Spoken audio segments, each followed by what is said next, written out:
Okay, I think we're live. It says meeting is now streaming live on Facebook. All right, well, everyone, I'd like to welcome Charles Stone of Belmont. He's been a guest on here before, but things have changed a lot since the last time I had Charles on as a guest. And because the show started originally as a real estate kind of stats program, I'm gonna talk a little bit about stats first, Charles, and we're gonna focus really in on Belmont since that is your hometown. So we have currently 13 single family houses on the market right now. Last week we had 18. In the last week, 4 listed, but 6 went pending. So that just means our real estate market in Belmont is cranking along for sure. A year ago, we had 23 homes on the market, so almost double where we're at now. And I went back and looked, I've been tracking for many, many years. The highest I've ever seen it was in late September of 2011. We had 61 single family homes on the market in Belmont. It's pretty crazy to imagine. The lowest sale in the last 10 years, can you take a guess what the price point might have been? Lowest sale for a single family home. So that's a detached single family home. Yep, in the last 10 in the last 10 years. Yep. Takes us back to 2010. $545,000. No, 400,000. Sold. It was 1161 Elmer. Sold for 400,000. I looked on Zillow. It is now worth about $1.5 million. Nice $1 million gain. Although it did sell a year later for 125,000 more. So the highest sale, do you know, have a guess on that? In Belmont in the last 10 years? I guess 3.2. Very close. So it was 3.3. In May of this year, it was one of those new houses on Aaron Court. We've had 6 sales above 3 million in our history. And right now, there actually is a house on the market for $4,475,000. Where is that? That one is on Folger. It's over an acre. It's a little bit of an interesting setup as far as kind of how the house and the acre are situated. But depending on what happens with that one, that will be a new high sale. So I was kind of surprised we hadn't hit over 3.5. I mean, it's got to be just a function of the right property coming on the market. So I'll tell you, as somebody who grew up in San Mateo County, the fact that anything's over $1 million in Belmont still blows my mind. I know, right? I grew up in Washington State, and I continue to marvel even as I practice in this field every day, like kind of what prices are like around here. It is surreal, hence the name. Yeah. Okay, so let's go on to talking about life in Belmont. So let's start with COVID. So tell me about kind of how you've seen it affect Belmont and kind of what has the city done well to manage it? Sure. So, every year we get together in January, February as a city council, and we articulate our priorities for the coming year. Those are all out the window this year, right? It's like we shouldn't, as we had it in February, we were thinking, are any of these going to come to fruition? It was still a worthwhile exercise. We're glad we did it. We're still tracking them and following them. We made a little progress on most of them, but the number one thing that's happened in Belmont is most of our larger priorities just got put on hold, right? There are no major projects undertaken at a city level. Our city hall obviously closed down for the most part for a number of months. Financially, we've had a pretty substantial impact. When we last received a report from the finance director, we were talking about a $9.5 million shortfall over the next 4 or 5 years. That's real money for a city like Belmont. Yeah. Luckily, we've worked hard to develop a very robust reserve. And we think that we can make it through this okay, as long as there's a recovery in the near term, in the near future. Yep. And we will be able to bridge the gap using reserves and some other things like not filling some positions, putting off some projects, things like that. We feel like we'll be okay. We just built 2 new hotels in the last 3 years, and we were looking forward to that wonderful TOT money, and now that TOT money is basically gone. Yeah. So its sales tax has not been impacted as much as we thought, so that's good. Okay. And property taxes, which are always a lagging indicator because the market has to drop enough for something to be reassessed, and then the assessor has to get around to reassessing it. is fine. We'll Yeah, see. I don't think that's going to be No, something that is going to, that we're really going to see much of. no, so far so good on that. Yeah. On that end. You know, we continue to offer a lot of services. We are coming back now. Playgrounds have reopened. I'm thrilled to announce that's great news. I know parents have been struggling. I have a 17 and 15-year-old as of next month, which is mind blowing to me. Right. They're easy, right? I only see them if the Wi-Fi goes down, or if I'm on Zoom when they're on Zoom and they want me to get off of my deposition because they think their classes are more important.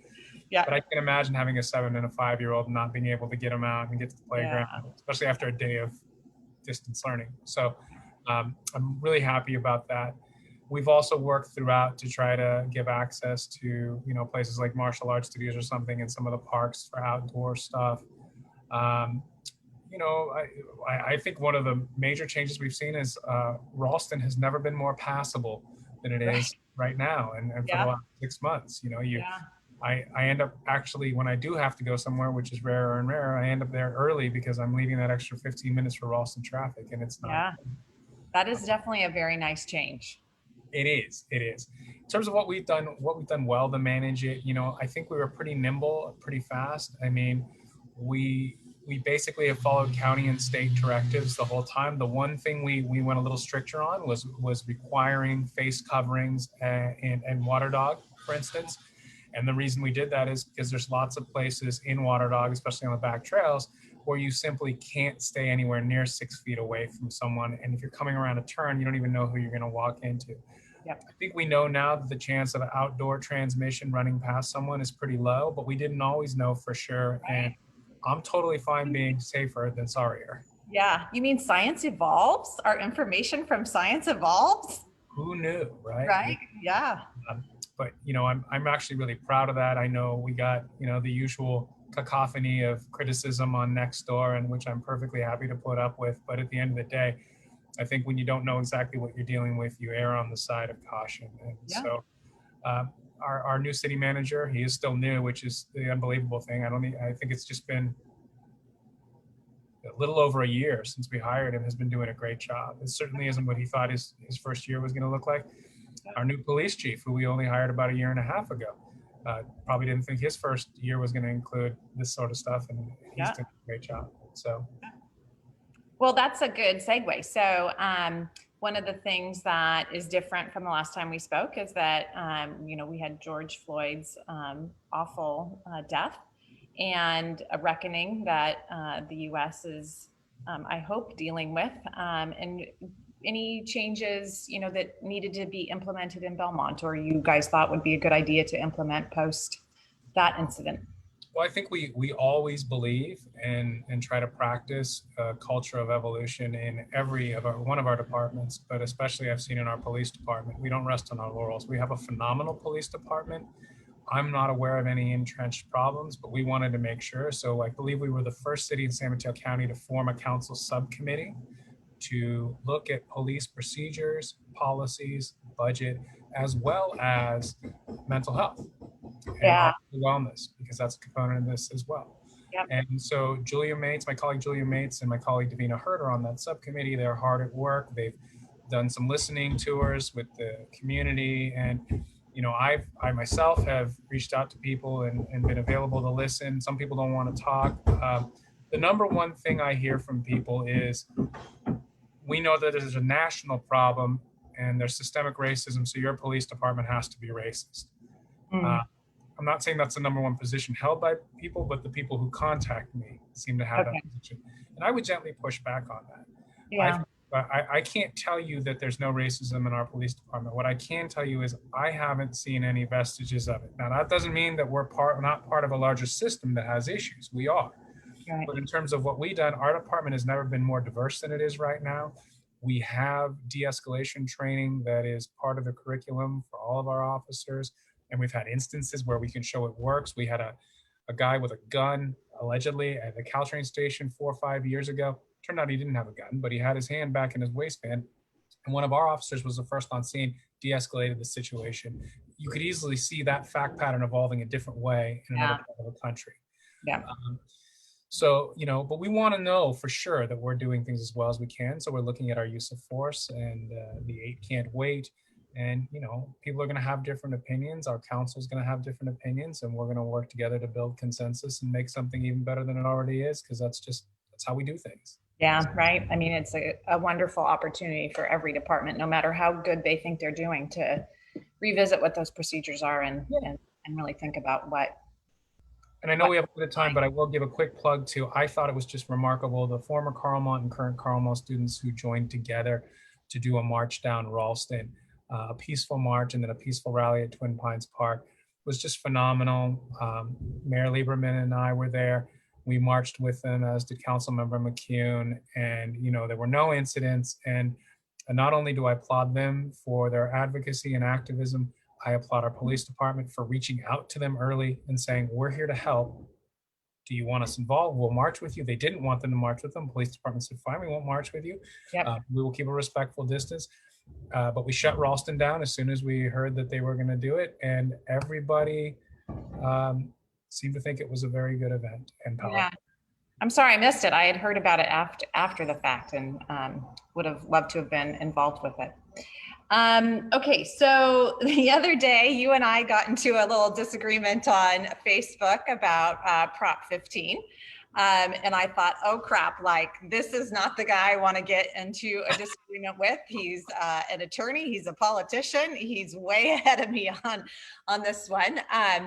But I did want to talk about kind of how schools, a little bit about how schools are funded, and like if you had to start from scratch, and you said this could be a 4-hour conversation, so we don't have 4 hours, but if you could quickly tell me some thoughts on if you got to start over again, how would you do it? So I think equity would be my focus. And, you can't talk about this stuff without talking about Prop 13. Yeah. Prop 13 is great for protecting the elderly on fixed incomes and making sure that escalating property taxes don't force them out of their homes. And I think most of us, there are certainly some who don't think that's the way to go, but I think most people think that something like that should be in place. Mm-hmm. But it also starved public schools of money. And even though funding is actually, higher than it was back then, even taking into account inflation, we lag behind almost every other state. Sorry, I don't know if you can hear the background. It's a little bit, but it's not bad at all. So it might feel loud to you, but it's not to us. Good. So it leaves us, our school funding system leaves us lagging behind almost every other state. It's pretty insane. And we think directly correlated to Prop 13. Yes. Okay. Now there's court decisions that shape public funding in California and initiatives. There are rules that say a certain amount of the budget has to be spent on education. People were afraid if they didn't have that, it wouldn't be. So that's good. There's also several court opinions called the Serrano opinions. And what they said was essentially within a narrow little band, school funding per pupil had to be equal across the state. It could deviate a little bit here and there, but basically equal. The intent of those decisions is great, and I support them. In reality, we have a system where the haves, like Belmont, develop booster clubs and education foundations, which you and I are both huge supporters of. We all want the best for our children. But places like a suburb of Fresno isn't going to have that, right? And so while the state is trying to send out similar funding, that doesn't even always work in the first place. And then on top of that, you have the haves able to kind of compensate for a lack of funding by fundraising. The have-nots can't do that. Yep. And you pointed out in your email a very good point.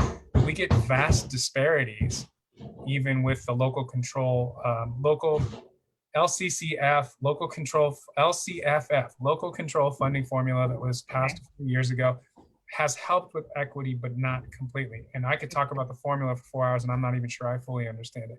Okay. At the end of the day, you still have inequities where a district like Woodside, which candidly is, could self-fund if they wanted to, is getting per pupil funding that's more than Belmont Redwood Shores, right? Significantly more.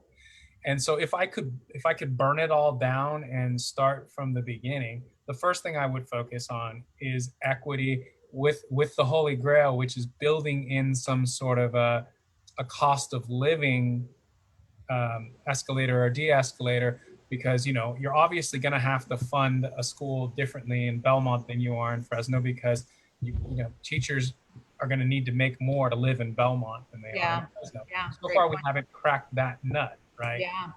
So I would focus on equity first of all, and then I would focus on a fairer system of funding it. Prop 15 is not a pretty proposition, and not to segue too much, or not to kind of go off topic, but most propositions are not pretty propositions. My life's goal is to write an initiative to end the proposition system as we know it, because candidly, even when we think, and I've done it myself, I think the first or second time I voted for some gas tax thing that I thought sounded fantastic back in the 90s, only to find out I had voted completely the wrong way, and I would have voted differently had I really understood it. And I think if we're all being honest, I bet every single Californian has had at least one initiative they voted on where later on they were like, oops, I voted the wrong way on that. It's to me, robbing the legislature of the chance and to do their job, and the chance to hold them accountable for doing their job, right? So all these propositions are usually flawed. Prop 15 is not great. It's not wonderful. But for me, as an education advocate, as someone who cares deeply and desperately about public education financing, I don't think we'll have another shot to get this kind of injection of revenue into the public schools for a decade or more. And it's unclear whether it'll pass or not. Now, if it doesn't, districts like ours will just keep on keeping on with the fundraising. School Force is an amazing organization that keeps exceeding what I think it can possibly do, run by amazing people. But in Lodi, that's not going to be the case. In Reading, that's not going to be the case. And I'm a big fan of figuring out a way to equalize this and fund it at a level that doesn't leave us. I mean, if you think about it, and then I'll stop, I promise. But if you think about it, one of the things that always gets me is we always hear about California's 48th, 49th in per pupil funding, right? But those numbers aren't adjusted for cost of living. So it's even more horrifying than it sounds in the coastal areas of California, right?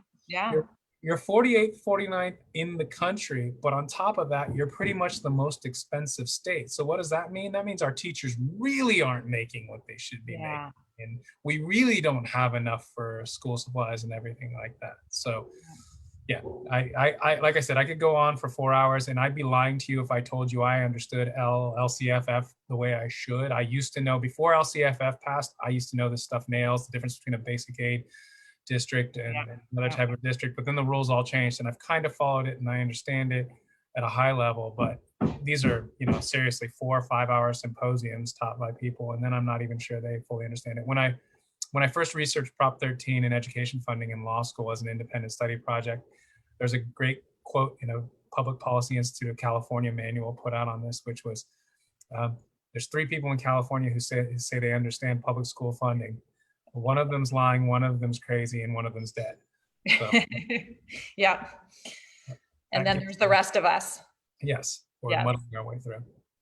Well, awesome. Thank you so much for joining us. I so appreciate it. And it's always fun to cross paths with you, whether it be on Facebook or here. So thank you. Thank you for joining us. Always a pleasure, and thank you for being such a big supporter of our public schools. I know you donate a lot. It's really appreciated, and it does take a village, and you're an important part of it. Well, thank you. Awesome. Well, have a wonderful day. Here's to power staying on. Power staying on. And Wi-Fi working. All right. Thanks, Val. Take care. Bye, Charles.